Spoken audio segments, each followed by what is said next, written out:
Today we're going to show you the original bedband. We bought this on Amazon, so we're going to go ahead and give these a try. We'll link them below.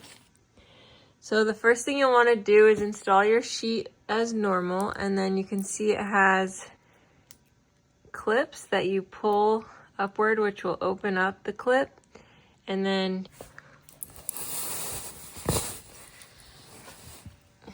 so you'll come to the sheet, insert the clip on the hem, and then you'll close the top part of the clip and it will lock into place. We've installed one side, and now you'll want to open the clip and attach the clip to the other side of the hem and close. When you install it, it recommends to do 4 to 6 inches apart on the clips, but we've found that the further apart the clips are, the harder it is for it to pull off the bed because it catches on the corner of the mattress.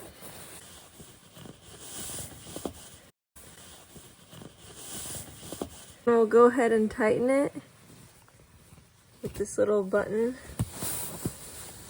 and we'll give it a go.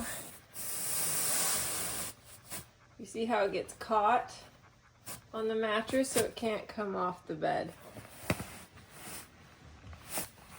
So we should be good to go. Thanks for watching Big Al Repairs. Hopefully you'll subscribe.